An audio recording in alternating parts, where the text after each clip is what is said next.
Vamos à palavra, nós temos o tempo hoje cronometrado para nós podermos concluir tudo isso às 24 horas, né, na virada do ano, e receber esse ano novo, 2025, debaixo de muita graça, de muita unção, de muito mover e de muito poder de Deus. Você crê nisso? Diz um amém aí. Sabe, às vezes a vida prega umas peças em nós, né? Mas eu quero dizer que isso faz parte de um processo. Mas Deus, Ele vai restaurar na sua vida, Ele vai reconstruir na sua vida muitas coisas que você pensava ou achava que já tinham ficado para trás. Por isso nós vamos ministrar nessa noite no tema Reconstrutor de Sonhos. Repete.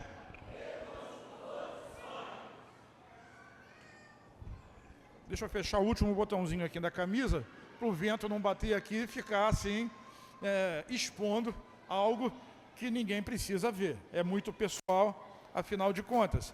Mas reconstrução de sonhos. Todo mundo aqui já sonhou em algum momento, em alguma coisa. Na palavra de domingo nós falamos a respeito do prisioneiro da promessa. E Deus, Ele usa a promessa para estimular sonho. O que é um sonho? Um sonho não é aquilo que você deita e você vai ter uma viagem enquanto está dormindo. Não. Um sonho é aquilo que você projeta. O sonho é aquilo que você quer alcançar. Um casamento, uma faculdade, uma empresa, um trabalho, um esporte. Algo que Deus plantou no seu coração em forma de promessa e se transformou num sonho. E Deus quer que o seu sonho se cumpra. Nós vimos assim no domingo passado que existem mais de 7.000 promessas na Bíblia. Quantos? Cada uma dessas promessas, ela pode se transformar num sonho de Deus para você. Deus tem muitos sonhos, tem muitas promessas e tem muitas coisas que Ele quer fazer na sua vida. Mas o que Ele ministrou ao meu coração é que eu sou ministro dos meus sonhos. Deus, Ele dá a promessa. Se eu abraçar a promessa, o sonho vai nascer. Mas eu sou ministro do meu sonho. O que significa isso? Eu preciso trabalhar por ele. A promessa está lá. Todas as bênçãos são nossas em Cristo Jesus. Eu sou abençoado. Então a promessa está lá. Então daquela promessa eu sonho com a cura, eu sonho com a provisão, eu sonho com isso ou com aquilo. Então eu preciso trabalhar. Eu sou ministro do meu sonho, eu preciso ir atrás dele. Porque se você não prezar pelo sonho que Deus te deu, ninguém vai fazer isso no seu lugar. Você precisa avançar. Por isso a gente canta, Deus vai na frente, abrindo o caminho, quebrando corrente, tirando os espinhos, porque a gente precisa ir, Ele vai, mas você precisa ir junto. Quem está me entendendo diz amém? Então Deus nos faz sonhar. Através das suas promessas, elas nos estimulam a ver o nosso futuro da maneira como Deus vê. Tudo que Deus quer no sonho que Ele dá para você é que você se veja no futuro, conforme Ele vê você. Mas agora você precisa agir, diga agir. E eu vou lhe dizer algo muito especial, querido, amigo, irmão. A linguagem de Deus é a linguagem dos sonhos. Deus provoca isso. Para quê? Para que nós possamos nos estimular a nossa fé e trabalhar em função da conquista, em função do estabelecimento daquele sonho que Ele mesmo nos deu. Sabe, eu estava vendo hoje uma postagem do Instagram de uma pessoa que foi aqui da igreja, não posso dizer que foi irmão, não sei, porque nem todo mundo que entra na igreja é crente, como nem todo mundo que entra numa garagem é um carro, e nem todo mundo que vai no McDonald's vira um Big Mac. Mas eu estava vendo uma postagem, ele estava lá numa religião afro-americana, e o pessoal cantando para os deuses dele, a alegria, a expectativa de que o 2025 seria algo melhor. E eu fico pensando como pode o crente não criar essa expectativa, o crente não criar esse mover no seu coração de que a promessa de Deus, sim, ela vai se cumprir no ano que nós vamos receber agora. Deus tem uma promessa para você no ano que vem, diz amém? Agora eu queria a Bíblia mostrar para você como você deve desenvolver o seu sonho. No livro de Gênesis, no capítulo 32, versículos 23 a 28, diz assim: depois de havê-los feito atravessar o ribeiro, eu estou falando aqui da história de Jacó, tá? Nós temos muitas pessoas, não sei todas são da igreja, se você já foi no encontro, você já conhece bem essa história. Deus fez promessas a Jacó, tá? Quando ele sonhou, ele teve um sonho, E no sonho ele viu um rodamuinho que chegava do céu até a terra, e ele colocou o nome daquele lugar Betel, e ele estava ali fugindo do seu irmão, mas Deus achou ele. Mesmo no momento de fuga, Deus encontrou ele e fez ele sonhar, estimulou ele com uma promessa, dizendo: eu estarei com você e não te abandonarei, e trarei você de volta a esse lugar, quando eu cumprir tudo o que prometi na sua vida. Deus é assim. Deus quer começar algo na sua vida e quer terminar. Ele quer abençoar você de maneira extraordinária. Então Jacó, ele trabalha durante 20 anos. Quantos anos? 20 anos trabalhando por um sonho. Ele sonhava com um casamento. Ele se apaixonou por Raquel. Depois passaram a perna nele. E quando ele conseguiu finalmente conquistar a sua esposa, a sua amada, ele ainda trabalhou mais 6 anos pelo seu dinheiro, pelo seu sustento. Foram 20 anos de trabalho para conquistar aquilo que Deus tinha plantado no coração dele.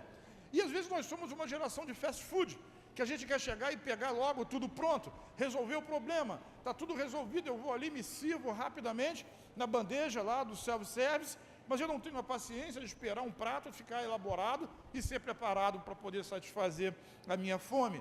Mas Deus, ele é apto, Deus ama processos. Repete: Deus ama processos. E eu quero dizer para você que você faz parte de um dos processos de Deus.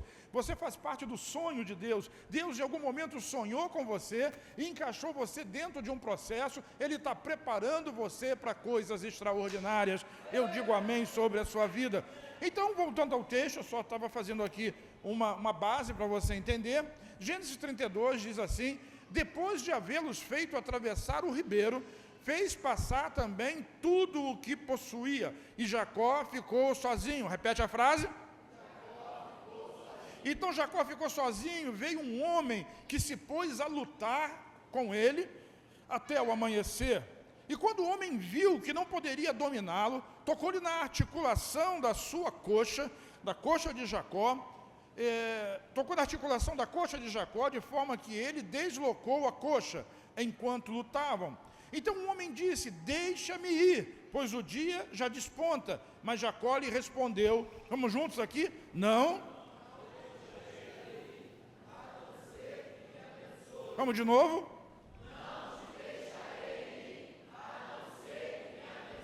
Eu quero dizer que esse homem que lutou com Jacó, ele está aqui nessa noite. E qual é a expectativa dele? Que alguém aqui tenha disposição, tenha coragem de ministrar sobre os seus sonhos e lutar com ele, até que ele te abençoe. Alguns dizem que é um anjo, outros dizem que o homem é a própria encarnação, pré-encarnação de Jesus. Mas o fato é que Jacó, ele era indesistível. Qual era o problema dele? Ele já tinha se livrado do seu sogro, mas agora ele estava indo enfrentar o seu irmão, de quem ele havia fugido. E o irmão dele, Esaú, vinha com 400 homens de guerra para se encontrar com ele. E ele tinha feito todas as possíveis artimanhas necessárias para se livrar daquela situação, até que, quando nada mais ele poderia fazer, ele resolveu lutar. Diga: lutar. Não é lutar contra o irmão, é lutar com Deus. Diga: lutar com Deus. E diz que o homem apareceu e ele começou a lutar, e a lutar, e a lutar. E o homem, vendo que não conseguia se livrar dele, tocou na coxa dele, deslocou o osso do fêmur, deixou ele manco. Mas mesmo manco, fala comigo, mesmo manco, a luta continuava. Ele não desistia de jeito nenhum. Às vezes a gente tem uma dor de cabeça e desiste. Às vezes alguém olhou de cara feia para a gente desiste. Às vezes aconteceu um problema qualquer lá no trabalho, a gente desiste. Às vezes teve a primeira briga feia de um casamento e já não quer mais ficar casado. Às vezes a gente desiste por coisas tão patéticas, efêmeras e sem importância. Mas quando o homem de Deus recebe um sonho, ele vai lutar até que aquele sonho se concretize. Diz amém? E quando lá pelas tantas o anjo viu que não tinha mais jeito, ele pergunta para Jacó: Jacó, qual o seu nome? Ele diz: eu sou Jacó, trapaceiro. Seu nome não será mais Jacó, porque você lutou com Deus. Vire para quem está ao seu lado, diga para essa pessoa: você que luta com Deus e prevalece, tem seu nome mudado. Agora você é Israel, porque você lutou com Deus e com os homens e venceu. Um homem que sonha precisa ser indesistível no seu sonho. Oh, meu Deus, quem não lembra da canção? Preciso de uma bênção, não vou desistir, não é isso? Sem ela eu não vou sair. Só. Tá bom? Amém. Samuel ficou gelado lá naquela porta. Ela falou, outra não. Não vou sair daqui sem a minha bênção. Essa precisa ser a sua disposição hoje, de não sair daqui sem a sua bênção. Existe uma bênção, existe uma promessa de Deus sobre a sua vida, e você não pode sair daqui sem conquistá-la, sem recebê-la. Seja como Jacó, o indesistível. Diga, eu sou. E agora como igreja, nós somos o Betel. Diga, Betel. E esse povo de Betel, ele é indesistível. Nós somos casa de restauração, nós somos indesistíveis, indesistíveis. E nós somos sobreviventes nesse lugar, com essa palavra, com essa mensagem, com essa unção, como foi dito domingo, com o chamado que nós temos. Agora, quando nós temos um sonho, o nosso sonho como igreja é restauração. Eu sou um camarada que fica indignado. Eu fico indignado, e esse final de ano eu recebi tanta notícia de pessoas conhecidas que morreram. 3, 4, 5, ontem, anteontem, 31, 30, ontem ainda, Delfino, que muitos de vocês me conhecem aqui, nosso amigo, apóstolo, já te vi, hein? Se você vai lembrar dele. E ele mandou uma mensagem para mim que Marcelo tinha morrido, pastor Marcelo, da cobertura do Joel. E era um amigo, Marcelo Ferreira, e ele morreu muito mal, de dificuldade, com muita dor. E a coisa triste, o sepultamento foi hoje à tarde. E enquanto eu conversava com o Delfino, ele falou assim, olha, Fernando, que fim de ano é esse? Eu não contei isso para ninguém, mas eu perdi a minha filha com trombose com 29 anos, no dia 24 de novembro. Eu sou indignado com doença, Jefinho, porque Jesus levou na cruz todas as nossas enfermidades. Crente não precisa ficar doente. Eu fico indignado com o crente passando fome, tendo dificuldade. Nós somos abençoadores de um povo. A gente não recebe, eu não estou dizendo que você não possa passar por um momento, mas nós ficamos recebendo cesta básica, nós entregamos cesta básica. Nós vamos nas ruas, nos valados, nos becos, entregar comida, socorrer pessoas. Essa é a nossa função. Nós somos casa de restauração. Gente vivendo no pecado, famílias destruídas. Como não se indignar com uma coisa dessa? Agora, esse é um sonho que nos foi dado, essa é a palavra de ordem, nós vivemos e existimos para isso. Talvez em algum momento a gente tenha até desviado um pouco dessa rota, mas nós vamos voltar para a rota. Diga, sou Betel, casa de restauração. Agora eu vou lhe dizer uma coisa, repete comigo assim, um sonho realizado demanda trabalho. Tem que trabalhar. Nós queremos uma restauração, mas como restaurar se não houver trabalho? Como restaurar uma família se não restaurarmos ela, não trabalharmos nessa restauração? Então a promessa gera o sonho, e nós cremos e trabalhamos por esse sonho. Uma das maiores promessas da Bíblia se trata da terra prometida. O nome já diz, né? Terra prometida, a terra da promessa. Quem não conhece essa história? Abraão recebeu essa promessa lá em Gênesis capítulo 12. Diz que Deus disse para ele que ele seria bendito, que seria abençoado e que lhe daria aquela terra. Essa promessa passou para Isaac, seu filho. Isaac recebeu também a mesma promessa: não vá para o Egito, fica nesse lugar, planta aí, porque eu vou abençoar você. E Jacó recebe a mesma promessa. E quando está lá em Luz, que depois de ir a Betel, ele diz: o lugar aonde você está deitado, eu darei para você e para a sua descendência. E os filhos de Jacó receberam a promessa, mas todos aqueles homens, eles foram escravizados em algum momento lá no Egito, por conta da ira de Faraó, mas ainda assim, o que os mantinha de pé era o sonho da terra da promessa. O que eles tinham? Diga, um sonho. Qual era o sonho? A terra da promessa. Cara, como é que nós podemos viver como crentes se não temos sonhos, se não temos promessa e se não acreditamos em nada? Porque é a fé que move o coração de Deus, e é a fé que nos faz agir em função da promessa que nós recebemos. Moisés é enviado então àquele povo, como homem que os levaria à terra prometida, à terra da promessa. E ali começa uma jornada de poder de Deus, com pragas no Egito, com o Mar Vermelho sendo aberto, com águas aparecendo da rocha, coisas extraordinárias, com uma nuvem sob o sol, e assim, com uma coluna de fogo de noite para aquecê-los. Coisas extraordinárias aconteceram, muitos sinais, muitas maravilhas ao longo daquela jornada, a jornada do sonho dos patriarcas, até que, olha o que diz Deuteronômio capítulo 1, versículos 21 a 23, até que Deus os coloca na porta da terra. Diga, a porta da terra.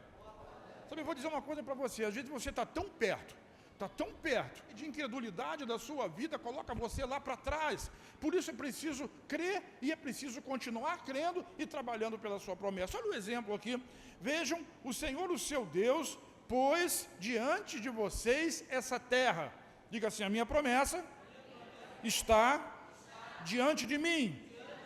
Mas aí ele dá uma ordem, preste atenção nessa ordem, está no versículo 21, ele diz assim, entrem na terra.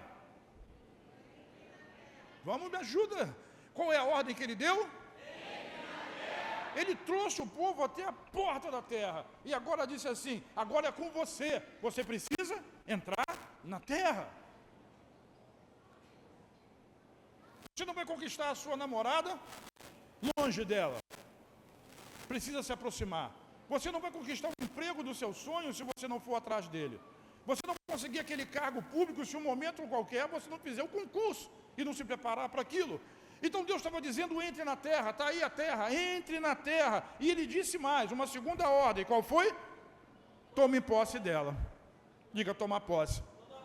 Tomar posse, você tem que entrar, tem que tomar posse, dizer, é minha, eu vou estabelecer aqui, Deus me prometeu, e se Ele prometeu, Ele vai cumprir. Diz alguma coisa, irmão, se Ele prometeu, Ele vai cumprir. E olha só, entrem na terra e tomem posse dela, conforme o Senhor, o Deus dos seus antepassados, lhes disse. Existia uma promessa em andamento. Vire para quem está ao seu lado e diga assim, uma promessa em andamento. Essa promessa está andando, ela está caminhando, e você precisa ir atrás dela, você precisa buscá-la, e o Senhor quer que você entre na terra, entre na promessa, tome posse dela e não tenha medo. Diga, sem medo. Porque o medo desanima. Ainda domingo nós falávamos sobre isso. Se você chegou até aqui, você chegou porque tinha uma promessa. E se você se estagnou, se você parou, se você paralisou, é porque em algum momento o medo de continuar andando fez com que você desanimasse. Eu não vou dizer para vocês que aqueles homens, aquele povo de Israel, perto da terra da promessa, eles não tinham motivos para desanimar. Sim, eles tinham motivos para desanimar, mas aí nós precisamos fazer uma escolha. Diga, escolha. Eu creio em Deus, ou creio nos problemas.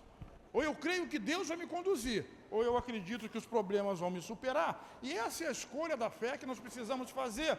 E dependendo das nossas escolhas, nós avançamos ou nós recuamos. Nós avançamos ou nós paralisamos. Deus não quer que você fique paralisado, que você desanime, nem que você tenha medo. Ele quer que você entre na terra da promessa e tome posse dela. Diz amém? Qual é a sua promessa? Não sei. Eu sei qual é a minha.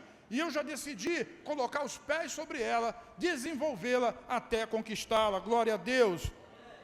Versículo 22, olha só. Vocês todos vieram dizer-me, mandemos alguns homens à nossa frente em missão de reconhecimento da região, para que nos indiquem por qual caminho subiremos e quais as cidades iremos. A sugestão pareceu-me boa, disse Moisés, por isso escolhi 12 de vocês, um de cada tribo. Isso aqui é um passo de incredulidade.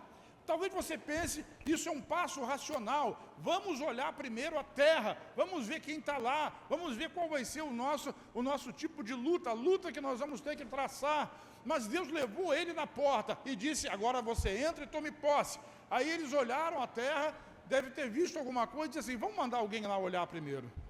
Todas as vezes que você depende de alguém que está olhando da opinião de outra pessoa, você fraqueja na sua fé, você desanima, você fica triste, você fica paralisado. E aqueles 12 homens colocaram tanto medo na vida daquele povo, 3 milhões de pessoas subjugadas pela opinião de apenas 10. Sabe, às vezes os seus amigos, eles estão mais paralisando você do que contribuindo para que você possa crescer, para que você possa multiplicar e para que você possa prosperar. Sabe, irmão, é muito mais fácil você chorar com quem chora do que você rir com quem ri. Se o irmão conta a bênção aqui da prosperidade, aparece alguém questionando, alguém com inveja, mas se alguém diz aqui, eu estou com isso, com essa doença, perdi fulano, todo mundo fica triste, fica complacente daquela pessoa. Mas eu quero dizer que você não tem que seguir a opinião de ninguém. Ouça a promessa de Deus, ouça a palavra de Deus e prossiga, avance, avance, avance. Deus vai na frente, abrindo o caminho, e você vai atrás dele, avançando em fé. Diz amém?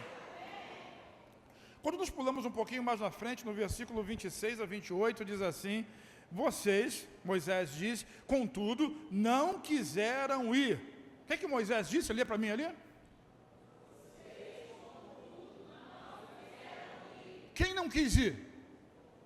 Porque o povo fez uma escolha. O que paralisa? Cara, gente, essa é uma promessa feita para Abraão.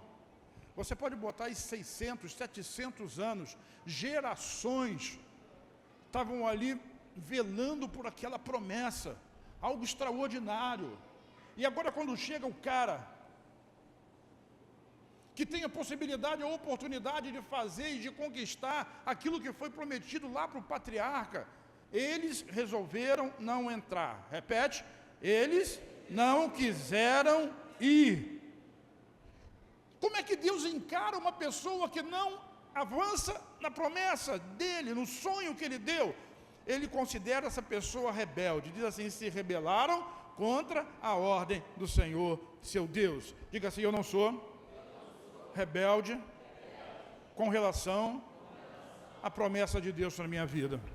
Porque toda vez que ele diz vai e você diz não vou, essa posição é uma posição de rebeldia. E Deus não se agrada dessas coisas. Mas eles queriam argumentar, todo mundo tem argumento, porque aconteceu isso, porque teve aquele problema, porque teve aquela situação. E eles iam dizer lá, não, porque tem gigante, as muralhas são muito grandes, sabe, os adversários são incríveis. Mas, como é que um povo que viu o mar abrir, como é que um povo que viu sair água da rocha, ia ter medo de coisas tão menores e naturais? Diga comigo assim: o Deus que me chamou, me conduz e me faz vencedor. Essa é a fé que Deus espera de você. E o que você tem que fazer com isso tudo? Trabalhar pela promessa. O que eu disse? Trabalhar pela promessa. Mas e lá existem muralhas, lá existem montanhas, lá existem coisas extraordinariamente grandes. E a pergunta que eles fizeram é: para onde iremos? Mas como assim, para onde iremos? Vamos avançar. É o mesmo povo que estava diante do Mar Vermelho. E quando Moisés clama a Deus, porque estava cercado, Deus vira para ele e diz: por que você está clamando para mim? Está falando o que comigo? Diga esse povo para marchar. Tem que andar. Vire para quem dá o sinal e diga: ande. Em 2025, anda, meu irmão, anda com o seu sonho, anda com a sua vida, anda para que a sua família possa prosperar, reconstrói esse casamento, não desiste dele não, reconstrói essa vida familiar, reconstrói essa empresa, vai ser o melhor funcionário do seu trabalho. Se você é um funcionário público, seja um exemplo para todas as pessoas, trabalhe pelo sonho, consiga, continue, conquiste. Eles não quiseram ir, simplesmente desistiram, desanimaram com medo. E às vezes a gente olha para o nosso lado aqui e fica pensando a mesma coisa. Eles tinham cidades fortificadas, nós temos barricadas. A gente tem medo de sílaba, TT, PP, ZZ, TH, JX, sei lá, esses caras têm tudo esse tipo de nome. E a nossa guerra não é contra nenhum deles. Eu estou falando agora especificamente para quem mora no Jardim Catarina, para quem mora lá em Marambaia, em outros lugares que está assim. O que é maior? É o Monte Horebe ou a barricada? O Deus que derruba e remove montanhas, será que não pode fazer isso? Onde é que nós estamos? Qual é a casa da restauração? Nós temos medo de quê? Da intimidação? Aquele povo tinha fortalezas. Aqui as pessoas têm armas e andam com elas nas ruas, mas elas não estão atrás de você. E nós temos uma vitória assegurada em Cristo Jesus. Porque a nossa guerra, querido, não é contra a carne nem contra o sangue, é contra principados e potestades. E esses, nós já dominamos sobre ele. Agora, o grande problema é que muitas das vezes nós estamos desistidos disso. Nós estamos olhando para as adversidades, e olhando para as pessoas, e olhando para as circunstâncias, quando o que nós precisamos fazer de fato é olhar para Deus. Digo, olhar para Deus. Sabe, lá em Hebreus 10, eu não vou ler o texto agora, vou ler no final, diz que Deus, ele não gosta daquele que recebe a promessa e retrocede. Diga, eu não vou retroceder. Diga, eu não sou desistente, nem incrédulo. Porque essas coisas não agradam a Deus. Deuteronômio capítulo 1, versículo 32, Deuteronômio 1, 32 diz assim, apesar disso, ou seja, apesar de tudo isso, o que Deus diz? Vocês não confiaram no Senhor, vocês não confiaram no seu Deus. No final é isso que vai valer. Ou você confia, ou você não confia. Ou você crê, ou você não crê. E hoje na internet tem as coisas mais idiotas que se possa imaginar. E assim, pessoas caça-cliques, organizações evangélicas, pastores e outras coisas mais, fazendo críticas, um atacando o outro, atacando um, o outro atacando um, atacando o outro, que ataca o terceiro por causa de uma coisa, por causa da outra. E alguém estava dizendo hoje, não, porque você precisa ir para a igreja verdadeira, a igreja bíblica, que aquela, se o camarada vier aqui, ele vai sair endemoniado, que aquela que não fica dizendo para você olhar para o seu lado e dizer que o seu irmão é abençoado. Aí eu li aquele negócio e se eu não fosse crente, Rodrigo, eu tinha ficado endemoniado. Mas eu confesso que fiquei bravo. E as pessoas curtem aquilo, porque tem gente disposta a qualquer coisa simplesmente para fazer crítica, e fica olhando uns para os outros, em vez de avançar em fé. A palavra de Deus é a promessa de Deus, ela nos estimula a um sonho, e esse sonho faz com que nós queiramos avançar sobre ele, até conquistá-lo. Tem alguém que está me entendendo? Mesmo depois de tantos sinais, de tantas maravilhas, vocês viram aqui testemunhos, o pastor Isaías falou de alguns, eu podia falar de outros, mas não vou fazer isso. Mas Deus fez muita coisa tremenda, irmão. E às vezes a gente fica desistido por coisa que não vale nem a pena comentar. Mas eu quero dizer que no meio daquela gente toda, tinha um ponto fora da curva. Repete comigo, um ponto fora da curva. Eu estou falando de Caleb. Como é que é o nome dele? Meu Deus. Uma salva de palmas ao Senhor Jesus pela vida de Caleb. Caleb é um dos meus preferidos. Homem de fé. Então, juntamente com Josué, quem conhece a história sabe, dos espiões que foram invadir a terra, apenas eles dois trouxeram um relatório positivo. Josué chegou a dizer, está lá em Números capítulo 14, versículo 9, nós vamos devorar esses inimigos como se fossem pão. E o povo não acreditava. Não, para onde é que nós vamos? Vamos voltar para o Egito. Quer voltar para o Egito? Tem muita gente que quer voltar para o pecado. Eu fiquei estarrecido. O indivíduo está aqui trabalhando na igreja, daqui a pouco está lá.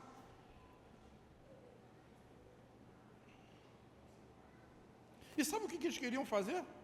Apedrejar o líder. Vamos tacar pedra em Moisés. E vamos aproveitar, vamos botar Arão junto. E vamos aproveitar e vamos colocar Josué e Caleb junto. Vamos tacar pedra em todo mundo. Sabe, quando alguém é contrariado, porque é incrédulo, porque é incapaz de avançar, porque é incapaz de avançar em fé, porque é incapaz de acreditar que Deus faz aquilo que Ele promete, porque é incapaz de acreditar que Deus não pode mentir, e todas as coisas que Ele fala é a verdade, é incapaz de acreditar que em Jesus nós temos sempre o sim, em todas as promessas que Deus faz, e cabe a nós dizer o amém. E quando a pessoa ela não consegue crer, ela quer fazer igual essa gente, para onde é que nós vamos? Vamos procurar outro lugar. E a situação é que sai, eu não sei se você conhece alguém assim, sai tacando pedra no líder, que é muito mais fácil de fazer, mas não avança nem um centímetro, e vai para outro lugar, atrasar a situação de outras pessoas. Aquele povo ficou 40 anos no deserto, só por causa disso. Ninguém quer ser contrariado, a lógica humana, ela é incontrariável, o sujeito não aceita, se ele não vê, ele não é capaz de crer. Mas o desafio de Deus, isso aqui é uma igreja, irmão, o desafio de Deus é, se você crer, você vai ver. Não é se você vê, você vai crer. Porque ver e crer, qualquer um faz. Mas o desafio do crente é crer, crê na promessa, crê na palavra, crê no milagre, crê na restauração, para que ela possa acontecer. Então todo mundo retrocedeu, repete comigo, menos Calebe. Josué capítulo 14, versículos de 9 a 13, diz assim, 40 anos depois, 45 anos depois, por isso naquele dia, Moisés me prometeu solenemente. Quem fez a promessa? Moisés. Moisés já tinha morrido há mais de 40 anos, mas ele fez uma promessa em nome de Deus. E a promessa era a seguinte: a terra de Canaã, na qual você caminhou, será herança permanente para você e seus descendentes, pois você seguiu o Senhor, o seu Deus, de todo o seu coração. Sabe como isso se chama? Renovação, restauração, reconstrução, é um sonho da promessa. E eu fico imaginando Calebe, 38 anos andando no deserto, morre um, morre outro, morre outro, morre outro, e ele pensando assim, não tinha sido escrito ainda, Davi não tinha escrito ainda o Salmo, 1000 cairão ao meu lado, 10.000 à minha direita, e eu não serei atingido, e morria um, morria outro, porque uma geração inteira morreu, e ele juntava os filhos dele e falava assim, um dia vocês vão herdar junto com o papai, o Monte Hebron, aquela terra é a terra prometida para nós. E ele devia falar disso o tempo todo, ele sonhava com isso. As pessoas iam morrendo, é cobra que mordia, morria de velho, tinha problema de saúde, mas não, ele continuava crendo, ele continuava declarando, ele continuava professando o seu sonho. 45 anos, quantos anos? Olha o que o texto diz, versículo 10, agora como você vê, em todos esses 45 anos, desde que Moisés disse essas palavras, o Senhor me preservou, diga preservou, como havia prometido. Quem fez a promessa? Quem fez a promessa é fiel para cumprir a sua promessa. E o que ele disse? Todo dia, Calebe dizia, o Senhor me prometeu, Ele vai cumprir. O Senhor me prometeu, Ele vai cumprir. E quando chegou a hora que o povo ia entrar na terra, ele chamou Josué e lembrou Josué. Você lembra, hein? Lembra do que é a minha promessa. 45 anos atrás, não está esquecido não, né? Me dá a minha promessa. Deus vai cumprir aquilo que Ele me prometeu. O Senhor me preservou. Toda aquela geração morreu. Nós estamos de pé, como Deus havia prometido, mesmo quando Israel vagava pelo deserto. Hoje, dizia Calebe, eu tenho 85 anos. Quantos anos? 85. Ah, eu estou muito velho. Fala sério, hein? 85 anos. Olha o versículo 11, continuo forte, continua o quê? Como no dia em que Moisés me enviou, e ainda posso viajar e lutar, e não tem, posso viajar, lutar tão bem quanto naquela época. Portanto, dê-me, o que ele diz? Me dá a região montanhosa que o Senhor me prometeu. Eu queria fazer uma paradinha aqui. Me dá a montanha. Repete. Nós somos crentes. Quando nós estamos diante de uma montanha, o que a gente quer fazer? Você lembra logo de Jesus. Diga para essa montanha, sai. O que Calebe fez? Tem a montanha. E ele dizia, me dá a montanha. É minha. Você vai querer aquela montanha? Vou. Por quê? Porque Deus me prometeu. Você vai querer? Vou. Por quê? Porque Deus me prometeu. E uma promessa de Deus é um sonho que foi estimulado durante 45 anos na vida dele. E ele estava dizendo ali, me dá a região montanhosa. Lembra que Deus falou para o povo? Está aí a terra, entra e toma posse. E o que o povo fez? Não entrou e nem tomou posse. E agora Calebe diga, eu vou entrar e eu vou tomar posse. Cara, eu estou dizendo isso, irmão querido irmão, te dou um abraço depois do culto. Deus tem uma promessa na sua vida que você está sonhando com ela e você não tem o discernimento, a coragem de entrar nessa promessa e tomar posse dela, de reivindicar ela, de chamar à existência aquilo que Deus quer fazer na sua vida. Deus quer restaurar essa vida, restaurar esse casamento, restaurar a sua saúde. Deus quer restaurar os seus sonhos. É uma noite de restauração de sonhos. Você precisa entrar em 2025, antes de mais nada, crendo que Deus vai fazer. E quando daqui a pouco virar o relógio, que entrar aqui a contagem regressiva, e você pisar a primeira vez no ano de 2025, você tem que vibrar e dizer: esse é o ano da minha vitória. Oh, meu Deus! Seja um Caleb. Mesmo que milhões de pessoas sejam idiotas a ponto de desistir, você vai contra a multidão. Você é crente, você crê, você avança, você prospera, porque Deus é contigo. Ele fez a promessa e Ele vai cumprir. 12, portanto, dê-me a região montanhosa que o Senhor me prometeu, me dá a minha promessa. Você certamente se lembra de que enquanto fazíamos o reconhecimento da terra, descobrimos que os descendentes de Enaque viviam ali em grandes cidades fortificadas, mas, diga mais... Já viu como é o contrário do povo? O povo disse: Deus deu a terra, mas ali vive o gigante, ali vive cidades fortificadas, ali é muito difícil. Caleb é exatamente o contrário. Ele diz assim: o Senhor me prometeu, me dá a minha terra, me dá a minha terra. Ali vive gigante, ali tem cidades fortificadas. E aí ele coloca o mais no final.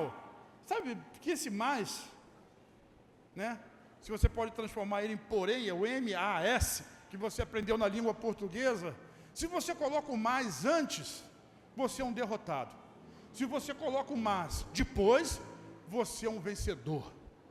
A grande questão é aonde você está colocando esse mais, esse porém. Então Deus tem uma promessa para você, e você olha para a promessa e acha que ela é extraordinária, e diz assim: porém, se você coloca o porém antes da dificuldade, derrota. Mas não, se você diz assim: Deus me fez essa promessa, Deus me prometeu um ministério, Deus me prometeu uma igreja, Deus me prometeu mais de uma igreja, Deus me prometeu o lugar aonde eu me deito, Deus me prometeu a restauração do lugar, Deus me prometeu a restauração de famílias, de negócio, de saúde, Deus me fez promessas. Eu sei que nesse lugar tem muita gente assim, muita gente assada, muita gente difícil, muita coisa complicada, muita coisa difícil, eu podia citar essas coisas aqui, mas... se o Senhor prometeu, Ele vai cumprir. Agora, se eu coloco esse mais lá na frente, esquece. Eu não vou a lugar nenhum. Vire para quem está ao seu lado, pergunta. A contragosto daquele post da internet, pergunta para quem está do seu lado aí, aonde você tem colocado esse porém? Você certamente se lembra de que enquanto fazíamos o reconhecimento da terra, descobrimos que os descendentes de Anak viviam ali em grandes cidades fortificadas, mas depois, se o Senhor estiver comigo, e Ele estava, eu os expulsarei da terra como o Senhor prometeu. Diga: uma promessa de Deus. A que eu posso comparar uma promessa de Deus? A nada. Se Ele prometeu, Ele vai cumprir. A não ser que você desista. E aí a gente volta lá para Jacó. Preciso de uma bênção, não vou desistir. Sem ela eu não vou. Só saio. Léo, me disseram que tu foi tentar me imitar domingo aí, né? Muito bem, né? Contaram para mim. O pessoal não guarda dinheiro, vai guardar segredo.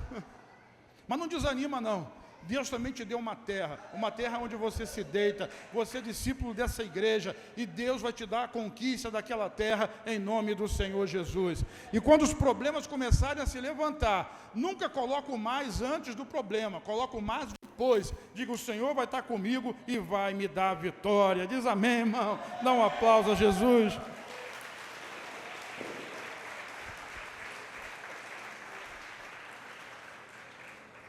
Então Josué abençoou Caleb. Diga: Josué abençoou o abençoado. Não, bênção nunca é demais. Vire para quem está do seu lado, bate na mão dela, diga: Deus te abençoe. Que seus sonhos se consolidem em 2025. E Josué abençoou Caleb, filho de Jefoné, e lhe deu Hebrom como a sua porção de terra. Cara, eu vou lhe dizer uma coisa: esse Caleb é um prisioneiro da promessa. Ele é o meu ídolo, se eu tivesse um ídolo. Esse cara, ele é prisioneiro da promessa, ele acreditava mais do que qualquer um.